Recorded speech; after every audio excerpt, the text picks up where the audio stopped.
Hey everyone, welcome. My name is Mohammed Al-Tayeb, founder of 2020 Vision, and with me, Mohammed Al-Hussein, aka MoGTG. If you're new to our podcast series, welcome. If you're not new, welcome back. It's our first time recording in person for Uncomfortable Conversations. If you guys have been tuning into our videos, you probably have seen us record on Zoom, and here we are with episode 5 in person like we promised. It's delayed, but in the flesh, we're here in the flesh. But yeah, it's been a while. We started in January. It's almost December, almost the end of the year, but we're excited to get this episode in. I think it's going to be a pretty uncomfortable one, but it's also going to be a pretty exciting discussion.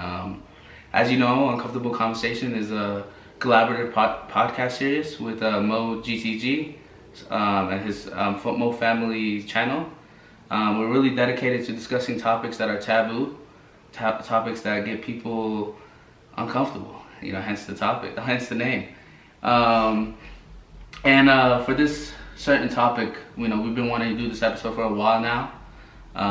And before we start, I want to tell you guys why we decided to do this topic.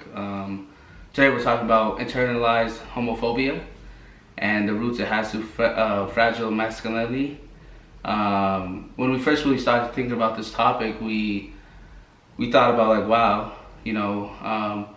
not only do we want to deliver justice and give voice to those that are marginalized, but we want to really represent it to the best of our ability.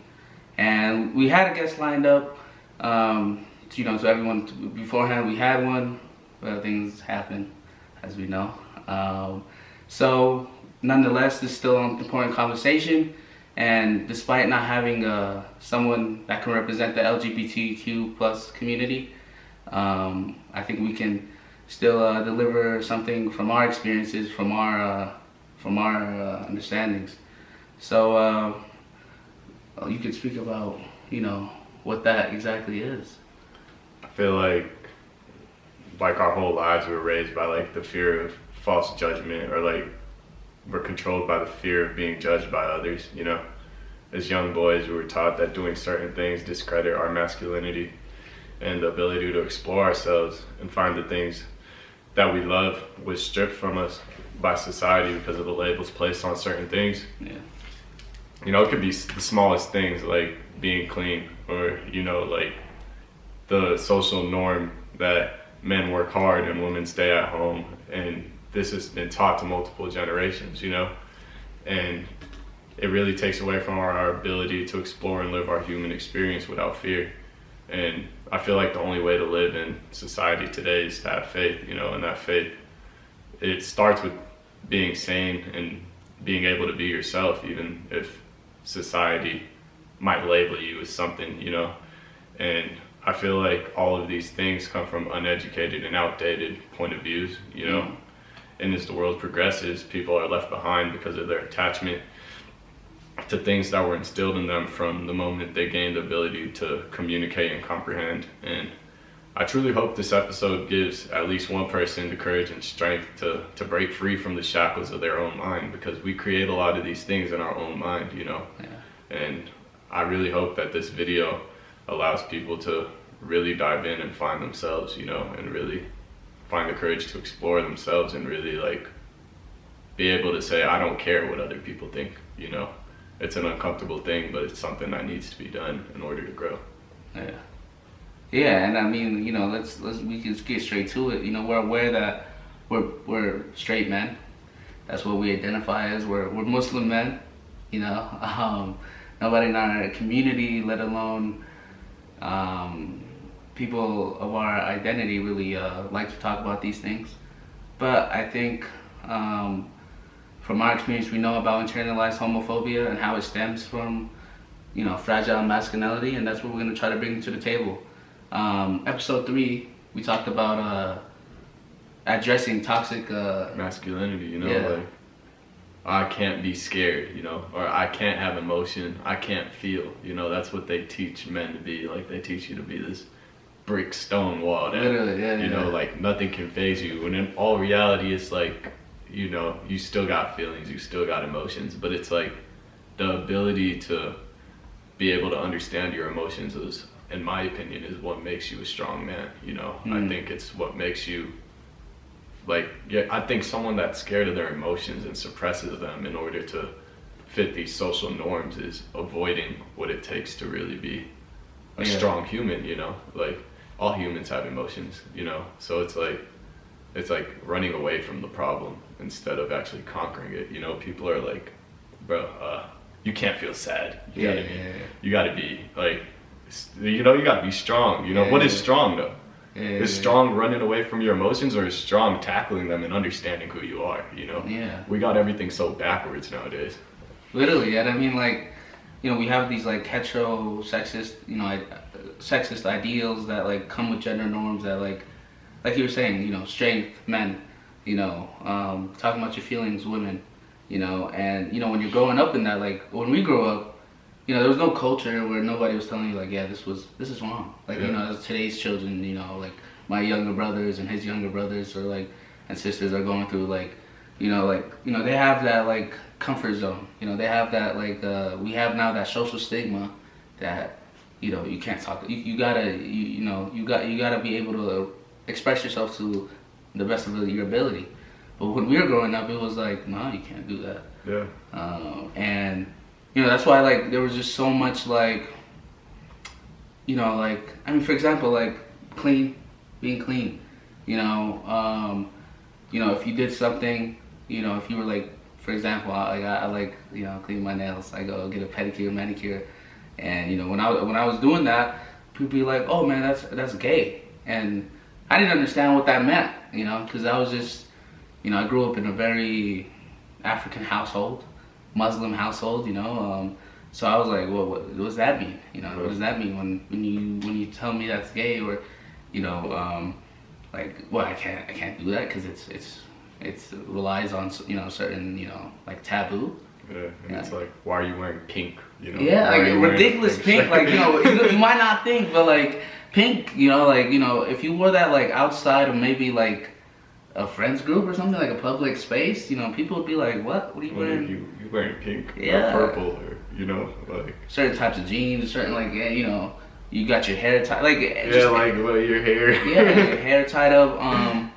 And you grow up with this, and as a young individual, we all have these internal thoughts that are not only racist, not only homophobic, but like we all have them, and there's nobody on this earth that like grew up was like, oh yeah, I just know everything, and I know how to respect everybody. No, and when you go through that process, it's just like, okay, I think, because people are telling me this, I think that's, this way is, that's gay. You start learning slurs, and you start saying these things, and forgetting that, like, whoa, what makes somebody unique is what makes them different. Yeah, I know, and it's like we've got to the point where it's the smallest things, like you said, it's like hygiene, bro. How is being clean? Yeah. Like how, bro? How? And like, well, and why? Like that's the the main thing. Like, okay, yeah, I want to clean my nails, or I want to be a little different from the traditional male identity. But when I do that, I'm putting in another filtered into another like category. Yeah. And that category is automatically bad, because being a gay man, being a gay black man, is red flags, and that made me. I mean, I think like when I realized. I mean, we both grew up in like African community, Yeah. And it's like the smallest things, bro. It's like even some communities, it's like the music you listen to might make you gay, you listen to some classical music, yeah, bro, that's like me. I like orchestra, come on, bro. jazz, it's classic. like you gotta listen to trap music, 24/7. Rap hard. Yeah, that's what makes you Chief a man, Keef. like. Little baby. It's ridiculous. And then you start to reinforce those stereotypes on other individuals, and on other communities, and you cause harm because of harm that people have said to you, and it's a chain reaction, Yeah. Because it's like from a young age, this is what you're taught, this is right, that's wrong, Right. you know? And when you see someone else do it, it's like, it kind of triggers that insecurity within yourself, because, you know, if I do it, I might feel like, oh, that's wrong, because I already feel like it's wrong, you know? Yeah. And it's going to hurt me even more to do it, because I was taught that it was wrong at a younger age. When you see someone else do it, it just makes you do nothing but project, you know? You're just projecting your inner feelings. You're projecting how you truly feel, you know? Yeah, at the end of the day, everything's like a mirror of the inside, so.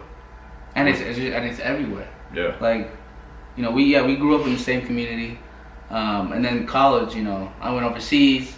You know, that's why we're always doing Zoom podcasts, and, you know, Alucin's here in Boulder, but the same things apply. Because when I was overseas, I was seeing the same things. People would be like, you know, why are you wearing that? Like, these are, you know, the Middle East. You know, I was living in the Middle, and you would think the Middle East is like completely different. No, man, it's the same thing. You know, you have people of all different backgrounds, all different, you know, sexuality, you know, spectrum. It's everywhere, you know, in the world. And, you know, I just started realizing, like, whoa, man, this stuff is like, it's not true. You know, it was a late, like, you know, hit, but at least I realized it, and, you know, at least I was like, you know, came to my senses where I'm like, man, you can't go around thinking these things and spreading these beliefs. And putting labels on things too, because I mean, it's like, anything that you do that is different, it could be anything, bro. Whatever you do that is different from what everyone else is doing, society's gonna look at you like differently, you know? They're gonna look at you like, this guy's a little weird because he's not doing what everyone else is doing, you know? And we're not here to do the same thing as each other, you know? We all have our own purpose. We're all here for a reason. It's not like we're all meant to be robots and do the same thing, you know? That, come on, bro. You know, we have individuality. We have things that make us unique, and it's your choice to embrace it or not, you know? It's literally born to be different, you know? Like, exactly. We celebrate that, but we really don't, because, like, I've seen it, like, just on my Twitter timeline to my social interactions, you know, when someone is doing something different, you know, more people are like, what? Why? You know, it's just like question mark. Well, you know, and it's ridiculous because we embrace diversity, we embrace, you know, change, but in the actuality we don't, you know, and you know, when it comes down to it, it's just like, oh, I only want him to do what I do, and if he doesn't do what I do, I'm gonna go on a rant. You know, I'm gonna become a little boozy. Not boozy. What's his name? Who's the guy that hates? What's his name? Lil Nas X. Yeah. Boosie. Boosie, yeah, bro. Oh man. But like, you know, those personalities, those are real. You know, those are people there are people that take it to an extreme hate. You know? Yeah. And it's like, at the end of the day, it's like, you're more focused on someone else than you're focused on yourself. You know, life wasn't meant to be lived to critique life. You know, you're supposed to live life to the fullest and experience your life so that at the end you're like, and it's your time to go, you're like, okay, you don't have any regret. But if you sit here critiquing life, your whole life, it's gonna fly by like that, bro. Yeah. And you're gonna have nothing left. You're gonna be a professional life critic, bro. Yeah. Just a professional. Which is just a loser, to be honest with you. I think that's just a loser if I'm being with you, like real. Like, I mean, look, man, like, we're Muslim. I'm a Muslim. Faithfully I practice that. And, you know, in our religion, certain things are, you know, looked down on. Things are haram. Haram, you know, sinful. Yeah. And that doesn't mean you can't respect people, though. You know, nowhere in my religion does it say, go to, like, you know, someone that's a queer background and spread hate. Yeah. You know, like, that's actually a sin in my religion. You know, I don't know about you guys, but like in our, you know, in Islam, you know, because we get a lot of, you know, looks, you know, like, you know, a lot of conversation. Especially when I was in the Middle East, people would be like, oh, you can't be, what do you expect? This is a Middle Eastern country, blah, blah, blah. But in factuality, that's not true, man. You gotta respect people's, like, identities. You gotta respect their culture. Why do you care what someone does with their life? Like honestly, bro. You that bad? Yeah, You know like, what I mean? bro, it's ridiculous, you know. And you know, we have parents that like spread that, like, you know, negativity, and you know. You know what I really think it is? I think it's a way to get away from yourself. You know, when you critic yeah, because it's like, okay, I feel so bad about myself, let me forget about that for a second and go find the flaws in everyone else. Maybe it'll help me feel better about my flaws, or maybe it'll help me completely forget about it. It's a way to disconnect from your own problems instead of facing them, you know? Yeah. That's not being strong, you're just avoiding it, you know? You're avoiding yourself. I think true strength comes with being able to sit alone and really be able to go through your own mind, you know? Right. And being able to just say, okay, that person might do something or might believe in something that I don't, you know, technically agree with, but doesn't mean I have to bash them, I have to disrespect their culture or their, you know, their way of life. That's just ridiculous. You know, that's obviously ridiculous. That's hate. A man just encourages the other man's behavior. It's like the hate that we were talking about happens in groups, you know? It's not just like, oh, one person's just going out there and gonna spread hate to this random person, you know? It could be in your friend group, it could be anywhere, you know? It could be like, we just be sitting in a room, right? And some dude does something that's fruity, you know? And then it'll be like, everybody's gonna get in on it. Like, oh boy, you know what I mean? Like, I'm on your head. Like, you start roasting each other. And it's like, men will really like cheer each other on about it, you know? Like, yeah, encourage each other. Yeah, I remember like just growing up, it's like roasting was a way to show love, you know? That's how I love you, man. Cookie ass, bro. Yeah. Yeah, man. And it's like, just like you said, it's just like soft power, you know? That soft power comes from your friends group. It can come from like playing the video games, you know? Playing basketball, whatever, you know, like you're too soft, you know, all these conversations that we would say, and you know, we think it's nothing, but it's actually everything. You know, your words have meaning, man. You know, and you can't be, you know, we say that we live in this like sensitive culture. Maybe it's just we're living in a culture that's more aware of our feelings. You know, honestly, like, you know, we're more aware of who we are, and so we don't let shit, you know, pass the fence if it you know, hurts our feelings, you know, and that should be respected. You know, you said something that hurt my feelings, bro. You know, and no one cares about that though. You know, because exactly, it's like pop. That takes us to pop culture. You know, it's like we thrive off of hate. We thrive off of. I choose violence. Yeah. I woke up today and chose violence. You know how many tweets I've seen that said that? Like, what do you mean you chose violence? And everything becomes a joke. That's just ridiculous. Like everything. You know, you see like, you know, someone like spilling out their feelings on the timeline, you know, and they, you know, whatever they're saying becomes a joke. Yeah, and it's really like no one can take each other seriously. And then you never know when someone's being serious because everyone takes everything as a joke, you know? And that's why, like male suicide, you know? Like, we had that in episode 2. They don't attempt suicide as much as women do, but they're more successful when they do it. When they do it, they actually, actually do it, bro. Do it. So it's like, you never know how far you might have pushed someone over the edge. You don't even know what someone's going through that day, you know? So it's like, it's really just not being selfish in the way that you look at the world, you know? You're able to realize that, okay, so what? You got problems? That person might have problems too. I'm not gonna take out my problems on someone else that's probably going through something similar to what I'm going through, or maybe even worse. You never know, you know? Literally. I mean, and you gotta really look at yourself and see how much presence, you know, you hold. Because, you know, we acknowledge this in the beginning of the episode. You know, we're straight men talking about something that is, you know, is deep, and you know that we have little experience to know of. But you know, there's people that have experience, and they, you know, they can speak on it. And especially as like straight men, like when you're facing someone with a different sexuality, you know, in this circumstance, let's say, you know, someone that is bisexual. And when you're saying things to them, you gotta understand that, like, how you're marginalizing someone you're someone that's already marginalized as a minority, marginalizing someone else. Like, where are the steps here to success if we're just doing that on repeat?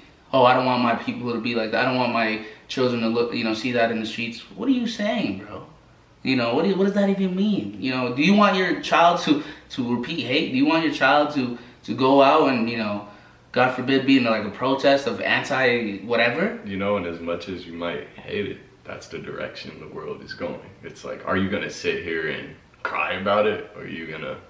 Yeah, we live in a society. This is man. the society we live in. We live in a society, like, and you gotta respect that. Yeah. Because there are people on the end of the day that are gonna look at this podcast and this episode and say, you know what, they don't know what they're fucking talking about. Exactly. You know, but I'm completely okay with that because I don't care about how someone else looks at me, and neither should you.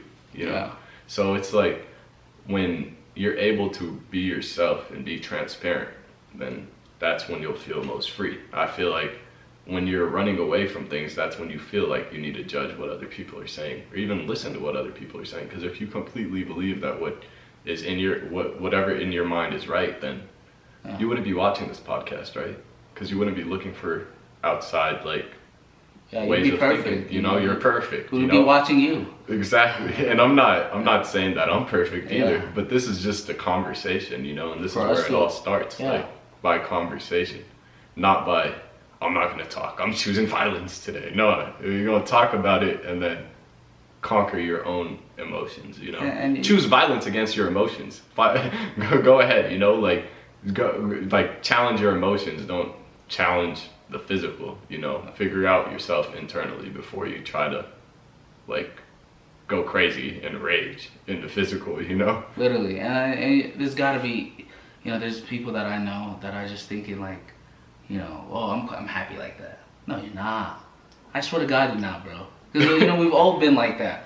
We've all thought, you know what, me joking on other people, you know, I'm cool, my life is great, you know, just remove that from the equation and see how better your life becomes, bro.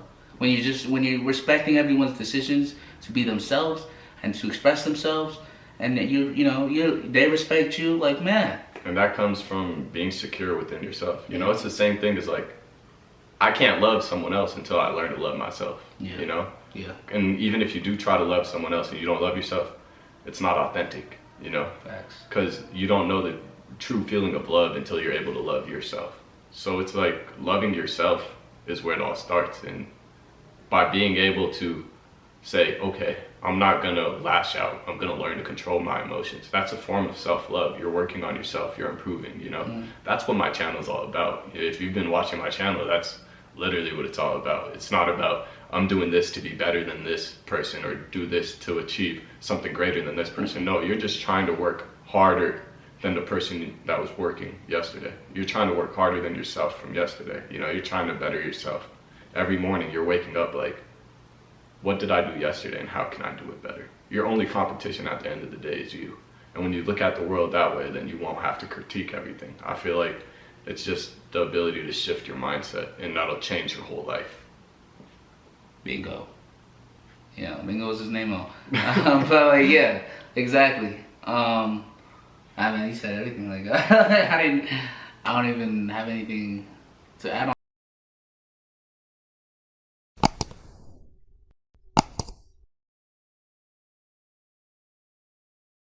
Say this from your beliefs don't also say you have to disrespect people, man. And at the end of the day, nobody's beliefs say that. You know, nobody's belief says go hate on other individuals. Nobody. Yeah, what are you, bro, the Grinch? Yeah, man. Happy, bro. You know, and the Grinch was, you know, he was insecure, bro. That was the whole premise of the film. You know, he was unhappy. So they put it in the movies. You just don't be paying attention. Yeah, man. Watch the end of it, bro. Just watch how it finishes. So I think, you know, we you know, to wrap this up, you know, we really want to thank you guys for getting us to episode 5. You know, we wouldn't be here if it wasn't the support from episode 1 to episode 2, 3, 4. And, you know, we're always open to guest speakers. No matter where you are, we can plug you in and we can talk and we can have this uncomfortable conversation and really educate and inform one another. You know, it's not A to B, it's A, B, C, D, E, F, G, man. You know, we all work together in this. Exactly. So if you're interested, our contact information will be down below. So will our social media handles and our channels that you can hit either one of us or both of us.